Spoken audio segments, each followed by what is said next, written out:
Hello students, I hope कि आप लोग सभी ठीक होंगे और इंग्लिश की अच्छे से प्रैक्टिस कर रहे होंगे। मैं हर वीडियो में आप लोगों से ये ज़रूर कहता हूँ कि आप प्लीज़ प्रैक्टिस करते रहिए, क्योंकि इंग्लिश प्रैक्टिस करने से ही आएगी। इंग्लिश के सेंटेंसेस बोलने से ही आपको इंग्लिश का इम्प्रूवमेंट नज़र आएगा।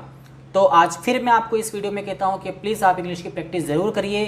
1.5 से 2 घंटे रोजाना प्रैक्टिस करिए, बहुत जल्द आपकी इंग्लिश इम्प्रूव होगी। तो चलिए शुरू करते हैं आज की क्लास नंबर 9।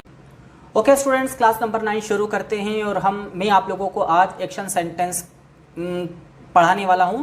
हालांकि एक्शन सेंटेंस में आपको 2-3 दिन से पढ़ा रहा हूं, जिसमें मैंने आपको पहला टेंस जो है प्रेजेंट इंडेफिनिट सिखा दिया है। इसके पहले मैंने आपको इस प्रेजेंट इंडेफिनिट टेंस के मिक्स सेंटेंस सिखाए थे। आज मैं आपको इंटरोगेटिव सेंटेंस के प्रैक्टिस कराने वाला हूँ। तो आप पहचान तो आप सभी लोगों को पता है, ता है, ती है, ते है। इसकी हेल्पिंग वर्ब होती है डू और डस। डू सभी प्लूरल प्रोनाउन के साथ में यूज़ करेंगे, डस सभी सिंगुलर प्रोनाउन के साथ यूज़ करते हैं। स्ट्रक्चर आप सभी को पता है, मैं आपको पहले बता चुका हूँ कि कम से कम किसी भी सेंटेंस को हम 4 तरह से बोल सकते हैं: अफर्मेटिव, नेगेटिव, इंटरगेटिव और इंटरगेटिव प्लस नेगेटिव। उनके स्ट्रक्चर यहाँ पर लिखे हुए हैं और स्ट्रक्चर के अकॉर्डिंग ही हम लोग सेंटेंस बनाते हैं और उनको बोलते हैं, और उन्हीं के अकॉर्डिंग हम यहाँ पर प्रैक्टिस करते हैं। और इस तरह से प्रैक्टिस करना हमारे लिए बहुत इजी हो जाता है। तो चलिए शुरू करते हैं इंटरोगेटिव सेंटेंस। सबसे पहले हम प्लूरल प्रोनाउन की, याद रखिएगा हम प्लूरल प्रोनाउन की प्रैक्टिस कर रहे हैं। पहला क्वेश्चन है आपका, डू यू सेल क्लॉथ्स? क्या तुम कपड़े बेचते हो? यहाँ पर इंटरोगेटिव स्ट्रक्चर देखिए, और जैसे पहले हेल्पिंग वर्ब है तो यहाँ पर हमने डू लिख दिया। सब्जेक्ट हेल्पिंग वर्ब, अब यहाँ पर यू है तो यहाँ पर यू लिख दिया हमने। और वर्ब का, मेन वर्ब का फर्स्ट फॉर्म है तो हमने यहाँ पर सेल लिख दिया। और ऑब्जेक्ट हमारे पास में क्लॉथ्स है तो हमने क्लॉथ्स लिख दिया यहाँ पर। तो क्या बन गया ये, डू यू सेल क्लॉथ्स? क्या तुम कपड़े बेचते हो? अब इसका आंसर हम 2 तरह से दे सकते हैं, या तो अफर्मेटिव में दे सकते हैं या नेगेटिव में दे सकते हैं। तो चलिए दोनों में देते हैं। हम पहले अफर्मेटिव लिख लेते हैं, yes I sell clothes. Yes आगे लगा दीजिए और अफर्मेटिव का स्ट्रक्चर लगा के बोल दीजिए, यस आई सेल क्लॉथ्स। यहाँ पर सब्जेक्ट स्ट्रक्चर देखिए, सब्जेक्ट यहाँ पर हो गया आई, मेन वर्ब का फर्स्ट फॉर्म हो गया सेल, और ऑब्जेक्ट हो गया आपका क्लॉथ्स, आई सेल क्लॉथ्स। उसी तरह से आप नेगेटिव देखिए, no I don't sell clothes.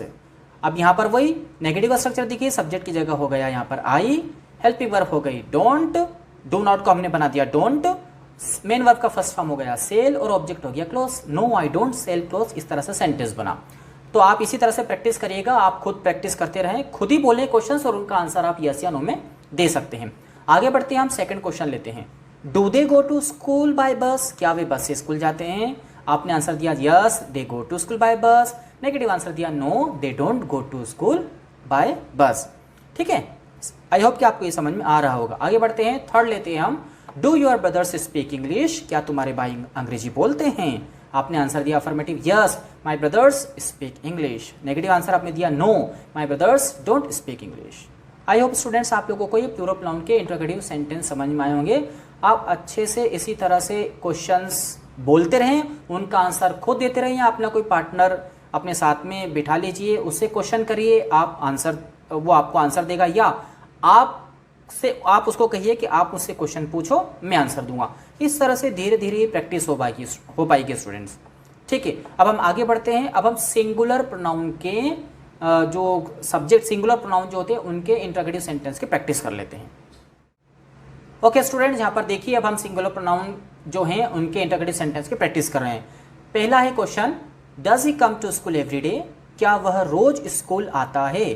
ठीक है, यहाँ पर देखिए हम इंटरोगेटिव स्ट्रक्चर को देखेंगे। पहले हेल्पिंग वर्ब यहाँ पर हमारे पास में है डज, सब्जेक्ट है हमारे पास में ही, मेन वर्ब का फर्स्ट फॉर्म है हमारे पास में कम, और अदर वर्ड हो गया हमारे पास में टू स्कूल एवरी डे। ठीक है, तो ये क्या बना, does he come to school every day? क्या वह रोज स्कूल आता है? बस इसका आंसर आप अफर्मेटिव या नेगेटिव दोनों में दे दीजिए। आप चाहें, मतलब जिसमें प्रैक्टिस के अकॉर्डिंग आप किसी एक दोनों में दे सकते हैं, बाकी आपको जो आंसर देना हो वो दीजिए। ठीक है, तो अफर्मेटिव कैसे बनेगा ये, yes he comes to school every day. और नेगेटिव कैसे बना ये, no he doesn't come to school every day. आगे बढ़ते हैं, सेकंड लेते हैं, does she teach you English? क्या वो तुम्हें इंग्लिश पढ़ाती हैं? ठीक है स्टूडेंट, स्ट्रक्चर के अकॉर्डिंग ये बनाइएगा। आंसर दे दीजिए अफर्मेटिव में yes she teaches us English, negative में no she doesn't teach us English. ठीक है, आगे बढ़ते हैं, थर्ड लेते हैं, does Kabir go for morning walk? क्या कबीर सुबह वॉक पर जाता है? आपने आंसर दिया affirmative, yes Kabir goes for morning walk, और नेगेटिव आंसर दिया आपने no Kabir doesn't go for morning walk. तो इस तरह से स्टूडेंट्स आप लोग प्रैक्टिस करते रहें, आपकी इंग्लिश बहुत जल्दी से इंप्रूव होगी। अब मैं आपको ये बताना चाहता हूँ स्टूडेंट्स के मेरे जो पिछले वीडियोस का लिंक है वो मैं इस वीडियो के डिस्क्रिप्शन बॉक्स में दे दूंगा।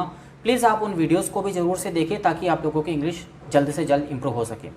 अगर आपको वीडियो पसंद आया तो प्लीज़ लाइक शेयर कमेंट कर दीजिएगा, और अगर मेरे चैनल पर नए हैं तो प्लीज़ इसे सब्सक्राइब जरूर कीजिएगा। तो ठीक है स्टूडेंट्स, मिलते हैं हम अगले वीडियो में, तब तक के लिए धन्यवाद।